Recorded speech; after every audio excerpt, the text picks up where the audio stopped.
कैसे हैं आप सब। मैं सीए गुरु गुप्ता आप सबका स्वागत करता हूं हमारे आज के इस सेशन में। दोस्तों आज का सेशन बहुत इंपॉर्टेंट है और आज जो हम डिस्कस करने वाले हैं वो जो है आपके एग्जाम के जो 3 घंटे हैं उनको बेस्ट तरीके से कैसे यूटिलाइज करना है इसके बारे में टिप्स की जानकारी देने के लिए। तो चलिए आ जाइए दोस्तों, समझते हैं उन सारे टिप्स को कि किस तरीके से आप अपने 3 घंटे को बखूबी जो है बेस्ट तरीके से इस्तेमाल कर सकते हैं। ओके, तो दोस्तों सबसे पहली बात मैं आपको बता दूं कि जो अपना टाइटल है आज का, that is what called as how to manage our 3 hours of exam time। ठीक है, तो आज का ये टाइटल है दोस्तों, जिसमें हम समझेंगे कि कैसे अपन 3 घंटों को जो है वो अच्छे तरीके से यूज कर लेते हैं ना। दोस्तों जैसा कि आप सभी जानते हैं कि जो हमारा सब्जेक्ट है that is law and BCR, right. Law and BCR जो है वो मिला के 100 मार्क्स का है, जिसमें से लॉ जो है वो 60 मार्क्स के लिए है एंड बीसीआर जो है वो 40 मार्क्स के लिए है। यस और नो? यस। अब बात यह आती है सर अपने पास जो टाइम भी अवेलेबल है दोस्तों वो कितना है? 3 घंटा। 3 घंटा यानी कितना? अगर मिनट में बात करें तो 180 मिनट्स। यस और नो? अब सर 180 मिनट में कितना लॉ को देना है और कितना बीसीआर को देना है, मेरी बात आप ध्यान से समझो। सबसे पहले अगर मैं बात करूंगा तो अगर लॉ की मैं बात करता हूं तो अप्रॉक्स ये रहा हमारे पास पैटर्न एग्जाम क्वेश्चन का जो नवंबर 2020 में आया हुआ है, इसके साथ ही आपको अंडरस्टैंड कराने की कोशिश कर रहा हूं। बेसिकली अगर मैं एग्जाम बच्चों को पूछता हूं कि बच्चे कितना क्वेश्चन लॉ में आता है, कितना क्वेश्चन जो है बीसीआर में, तो बच्चे बोले सर 6 क्वेश्चन जो है वो लॉ में रहते हैं जिसमें से 5 अटेम्प्ट करने रहते हैं, और उसी तरीके से 5 क्वेश्चन जो है बीसीआर में रहते हैं जिसमें से 4 जो है वो अटेम्प्ट करने रहते हैं। बोलो हाँ या ना, जल्दी जल्दी बोलते जाओ फटाफट से। ये देख लो। यस, पहला क्वेश्चन कंपलसरी था, यस और नो? यस। और 5 में से 4 वहां पे अटेम्प्ट करने थे और 4 में से जो 3 है यहाँ पे अटेम्प्ट करने हैं। बोलो हाँ या ना? यस। तो टोटल क्वेश्चन यहाँ पे कितने अटेम्प्ट करने हैं दोस्तों? टोटल क्वेश्चन यहाँ पे कितने अटेम्प्ट करने हैं बताइए।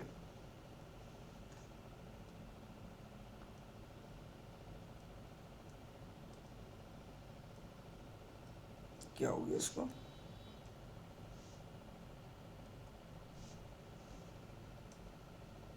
Just a minute.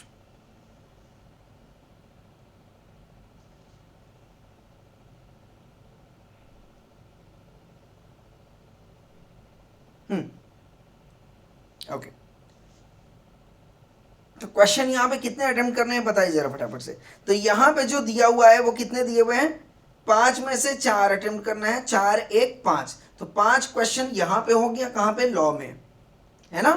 और 3 वहां पे अटेम्प्ट करने थे, 1 कंपलसरी था, तो 4 वहां पे। पर अगर आप ऐसे देखोगे ना 5 और 4, तो बोले सर 9 क्वेश्चन, ये सर 9 क्वेश्चन 180 मिनट्स। मैं इसको बेहतर तरीके से ऐसे कर देता हूं कि एक क्वेश्चन में अगर देखोगे सब क्वेश्चंस कितने दोस्तों? A B C. 3 क्वेश्चन यहाँ पे हो गए, 2 में 2 क्वेश्चंस हो गए, 3 में जो है अगेन 3 क्वेश्चंस हैं ए बी सी, एंड 4 में जो है अगेन 2 क्वेश्चन है, 5 में जो है अगेन 2 क्वेश्चन है, 6 में जो है अगेन 3 क्वेश्चन है। तो अप्रॉक्स अगर आप ऐसे देखोगे तो इसमें अगर आप देखते हो तो पाओगे 1 2 बी सी, तो 3 4 5 6 7 8 9 10 11 12 13 14 15। टोटल कितने क्वेश्चन है यहाँ पे दोस्तों? 15। पर अपने को 6 के 6 कवर नहीं करने हैं, तो मान लो उसमें से अपन ने कितने निकाल दिए? 3 निकाल दिए। ठीक है, तो ऑन एन एवरेज जो है वो आपके पास 12 क्वेश्चंस थे। और सेम तरीके से अगर आप बीसीआर में भी देखेंगे तो अप्रॉक्स 12 क्वेश्चन ही यहाँ पे भी आएगा। तो टोटल कितने क्वेश्चंस हो गए? 24 क्वेश्चंस। और कितने मिनट है? 180। और अगर डिवाइडेड बाय 24 किया तो 7.5 मिनट होता है। मतलब ये जो सब क्वेश्चन है, सारे के सारे सब क्वेश्चन आपको अगर ऑन एन एवरेज अगर आप पकड़ के चलो 7.5, मैं बोलता हूं 7 आप कवर कर लो, 0.5 छोड़ोगे तो ये जो एक्यूमुलेट होके होएगा 0.5 मल्टीप्लाइड बाय 24, तो ये 12 मिनट्स आपके पास और बच जाएंगे, राइट। तो देखो टाइम मैनेज करना है, तो अब अगर अपन एक तो टारगेट लेके चलते हैं कि हर एक सब क्वेश्चन को अपन 7 मिनट में कवर कर लेंगे, ठीक है। तो इससे क्या फायदा होएगा कि आपको जो क्वेश्चन अटेम्प्ट करने का जो टेंशन है ना, कि किस तरीके से करेंगे, ऐसा ना हो कि ज्यादा कोई लेंदर खींच जाए तो बाद में जो है कोई क्वेश्चन मिस हो जाए। तो इसमें अपने को क्या हो जाएगा, 7 मिनट में सारे क्वेश्चन कवर, तो घड़ी अपने हाथ में होना चाहिए, ठीक है। और 7 मिनट आप देखते रहो, 7 मिनट तक आपने आंसर जो है वो प्रॉपर तरीके से लिखने। अब बात ये आती है सर कौन तरीके के क्वेश्चन आ सकते हैं, तो क्वेश्चन जो है आपका दोस्तों या तो डिफरेंशिएट वाला आएगा, या तो एक्सप्लेन करने की बात करेगा कोई कॉन्सेप्ट को, या तो फिर जो तीसरा है that is what called as case study. और केस स्टडी मैंने आपको बता दिया, fact of the case, situation, provision, analysis and then final answer. तो fact of the case, situation और फाइनल आंसर को टाइम नहीं लगना, पूरा टाइम आपने कहां पे दे देना, एनालिसिस में। तो आप बताओ अगर आपका ये 2 minute first second and third ले लिया, बाकी के बचे कितना, 5 मिनट, 2.5 मिनट आप यहां पे दे दो, 2.5 मिनट आप यहां पे दे दो, सोचने का टाइम नहीं है एग्जाम में। तो आपका 7 मिनट में जो है आप बेहतरीन तरीके से जो है केस स्टडी कवर कर सकते हैं, हर एक पॉइंट के लिए जो आपके पास टाइम निर्धारित है दोस्तों। डिफरेंस की बात आ रही है, अब जैसे डिफरेंस आया मान लो 4 मार्क्स का, यस और नो, यस। तो अब जब आप डिफरेंस लिख रहे हो, मेरी बात समझना, तो जिसके बारे में भी डिफरेंस लिखा गया, जैसे सपोज मान लो फ्रॉड एंड मिसरिप्रेजेंटेशन में डिफरेंस बताना है आपको, ओके। तो सबसे पहले क्या कर दो, एक इंट्रोडक्शन डाल दो, 2 लाइन में फ्रॉड, एक लाइन मतलब एक पैरा में फ्रॉड को और एक में मिसरिप्रेजेंटेशन को एक्सप्लेन कर दो, या सेक्शन 9 की बात कर दो, वहां पे आ रहा है बात समझ, थोड़ा थोड़ा इंट्रोडक्शन दे दो, ओके। भले ही ये पॉइंट आप डिफरेंशिएट में फिर से डाल दो, कोई दिक्कत नहीं, बट एक इंट्रोडक्शन जो है, बेसिक अंडरस्टैंडिंग जो आपकी है वो आप लिख दो यहाँ पे। इसके बाद जो आप डिफरेंशिएट की बात करोगे, तो ये 4 फॉर्मेट में बात होनी चाहिए, कौन कौन सी, serial number, basis of difference and then fraud and misrepresentation।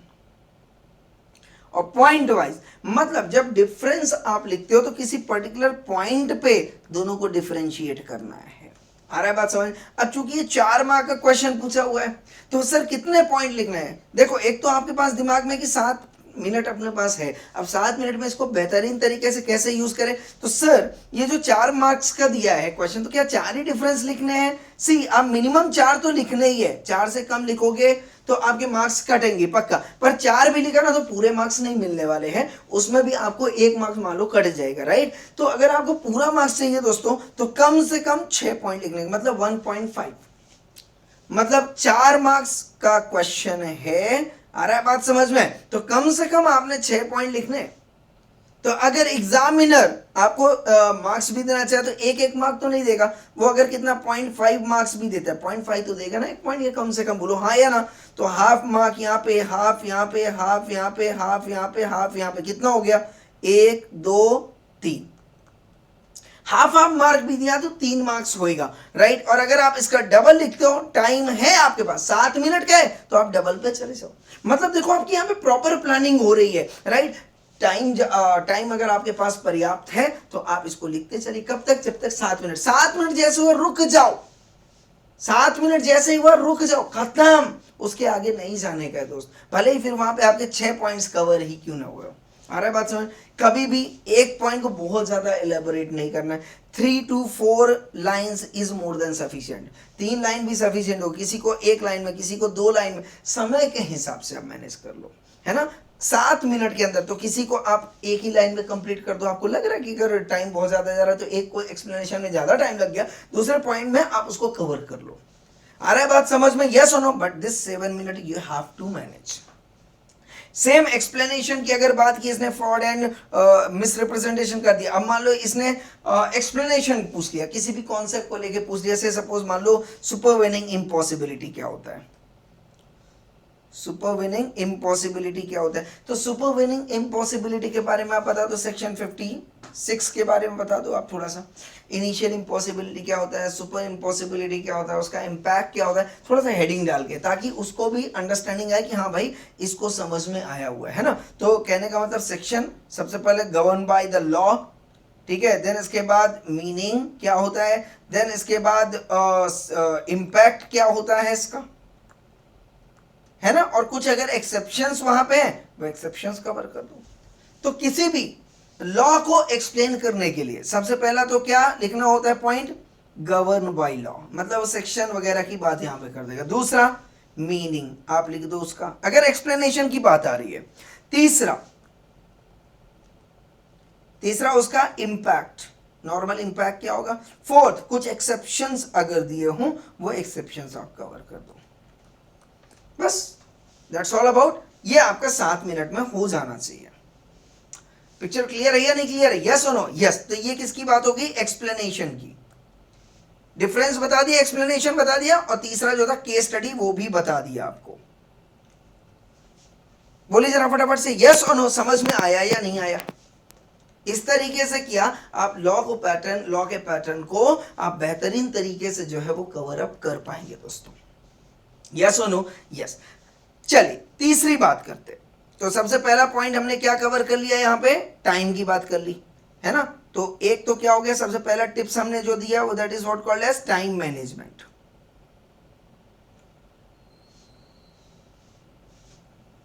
Time management कितना, 7 मिनट्स। नंबर 2, बच्चे, बहुत सारे बच्चे लोग क्या करते हैं, जैसे ही एग्जाम में क्वेश्चन आता है ना, आप पूरा पढ़ना शुरू कर देते हो, एक तरफ से आगे पढ़ लिया सब। इससे क्या होता है ना, टेंशन आना शुरू हो जाता है। आपको लगेगा यार इसको पढ़ूंगा वो कौन से भूल जाएगा, उसको पढ़ूंगा ये कौन से भूल जाएगा, क्योंकि वो सारी चीजें आपके दिमाग में आने लगती है। इट्स बेटर कि आप सारे क्वेश्चन पढ़ो ही मत। आप क्या करो, सबसे पहला जो पहला क्वेश्चन आता है उसको पढ़ लो। अगर आपको लगता है कि ये आपके लिए बेस्ट है तो आप यहां इससे लिखना शुरू कर दो। समझ में आ रहा है या नहीं यार? हाँ, बट क्वेश्चन 1 के ए बी सी तीनों को देख लो कि वो तीनों क्लॉज अगर आपको बेहतरीन तरीके से आ रहे हो, और नहीं यार तो कम से कम 2 आने चाहिए, 2 आने चाहिए। अरे ये बात समझ, ये जो सी क्लॉज है उसके लिए वहीं पे एक पन्ने की जगह छोड़ दो। हमेशा याद रखना दोस्तों, टाइम मैनेजमेंट के साथ don't read all question, start with the question, start with that question in which you are at most comfortable. इससे क्या होगा, first impression should be the best impression. आप ये दोगे, आ रहा है बात समझ में? यस। तो आप वही क्वेश्चन को सबसे पहले अटेम्प्ट करिए जहां पे आपको सबसे बेस्ट फीलिंग आ रही है, सबसे अच्छा कॉन्फिडेंस आ रहा है। उसका क्लॉज ए, जो सबसेक्शन 1, सबसेक्शन 2, सबसेक्शन 3, सारे के सारे जितने भी सबसेक्शंस होते हैं दोस्तों, all subsections must be attempted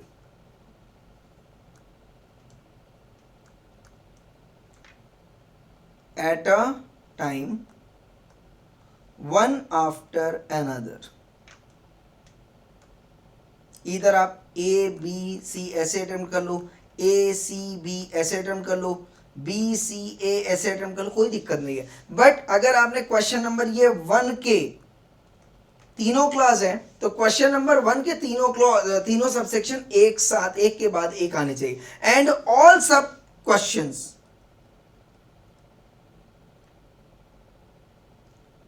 must be started from new page। अगर एटलीस्ट 3 से 4 मार्क का क्वेश्चन है, कम से कम नए पेज से स्टार्ट किया। दो पन्ने का क्वेश्चन, दो मार्क्स का क्वेश्चन है तो आप उसके सब क्वेश्चन को उसी पन्ने से जो है स्टार्ट कर सकते हो। आ रहा है बात समझ में? यस। बट अगर मिनिमम 4 मार्क्स का क्वेश्चन है, कितना, मिनिमम 4 मार्क का क्वेश्चन है, तो आप नए पेज से स्टार्ट करें। 1 या 2 मार्क के शॉर्ट क्वेश्चन आ रहे हैं तो आप बिल्कुल उसी पन्ने में जो है एक के बाद एक आप लिख सकते हो। कॉन्सेप्ट समझ में आ रहा है? Yes. First, second, third, fourth point मैंने आपको 4 टिप्स मैंने आपको दे दिए। अब क्या होता है दोस्तों, जैसे ही आप लिख रहे हो, मेरी बात ध्यान से समझना, कभी भी अंडरलाइन वगैरह आप करते हो ना तो हाथ से नहीं करने का, और उसी टाइम पे नहीं करने का जिस टाइम पे आप क्वेश्चन लिख रहे हो। उसको आप अपने आप को कंट्रोल करना सीखो वहां पे, और उसको अंडरलाइन वहां पे मत करो, छोड़ दो। सारा क्वेश्चन जब आपका कंप्लीट हो जाएगा, लास्ट में जो वो 10 मिनट 5 मिनट आपके पास घंटी बजती है वहां पे, याद है ये, उस टाइम पे सीधा स्केल उठाने का, हेडिंग में डबल अंडरलाइन, और जो आपने यहाँ पे साइड में हेडिंग दी हुई है उसको सिंगल अंडरलाइन करना। कहने का मतलब क्या हो गया कि टॉपिक का नाम आप दे रहे हो, जैसे टॉपिक नेम आपने क्या दिया, फ्रॉड, तो इसको सेंटर में लिख दो। अब फ्रॉड में आप क्या लिख रहे हो, सबसे पहला मीनिंग से सपोज, तो उसको सिंगल अंडरलाइन। आ रहा है बात समझ में? देन इसके बाद आप लिख रहे हो वहां पे govern by law, again single underline. आ रहा है बात समझ में? यस और नो? यस। इस तरीके से देन इसके बाद आपने तीसरा लिख दिया, से सपोज इंपैक्ट क्या होगा, सिंगल अंडरलाइन। और जैसे ही आपका क्वेश्चन कंप्लीट होता है वो पूरी एक अंडरलाइन हो जानी चाहिए वहां पे, ताकि एग्जामिनर को प्रॉपरली समझ में आए, मतलब कि आपने यहाँ पे क्वेश्चन कंप्लीट कर दिया। मतलब यहाँ पे मैं 5th पॉइंट आपका बता रहा हूं, प्रेजेंटेशन स्किल।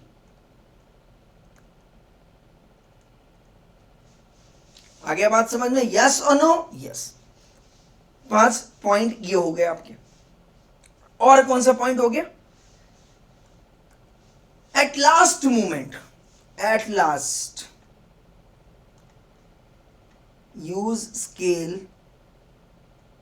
एंड स्टार्ट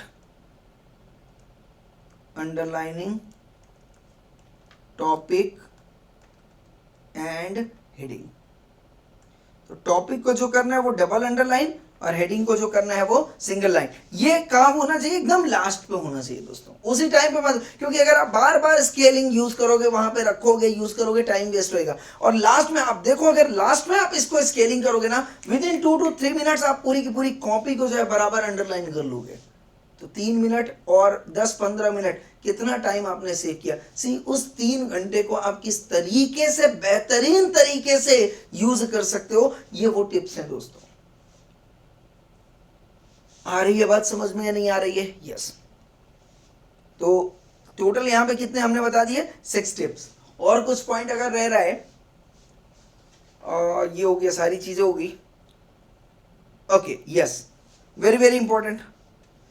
बहुत सारे बच्चे क्या करते हैं, जब भी आप आंसर लिख रहे होते हो ना, तो आपको खुद कॉन्फिडेंस नहीं होता है कि आप क्या लिख रहे हो, तो वहां पे आप एक वर्ड लिखने की कोशिश करते हो, इन अदर वर्ड्स। मेरे भाई, एक शब्द में ये जो वर्ड है बहुत खतरनाक है, इसको बिल्कुल अप्रिशिएट नहीं किया जाता है। सी, ट्राई एंड अंडरस्टैंड 11th-12th में आपने किया होगा, वहां पे चलता है, यहाँ पे नहीं चलेगा। प्रोफेशनल एग्जाम में नहीं चलता है। प्रोफेशनल एग्जाम में एग्जामिनर एक्सपेक्ट करते हैं आपसे एक ही वर्ड में आप सब बता दो, अदर वर्ड्स करने की जरूरत है। मैंने आपका आशय एक बार में समझ लेना है ना। टीचर बनने की वहां पे जो टीचर जो है वो करते रहते हैं, भाई देखो ऐसे समझ में अगर नहीं आया तो चलो इन अदर वर्ड्स, ठीक है, हम समझा सकते हैं क्योंकि मुझे समझाना है, आपने नहीं समझाना है, आपने सिर्फ प्रेजेंट करना है। प्रेजेंटेशन के लिए एक ही तरीका है, एक बार में आप उसको एक्सप्लेन कर दो। इन अदर वर्ड्स में एक्सप्लेन करने की जरूरत नहीं है, so don't use this words.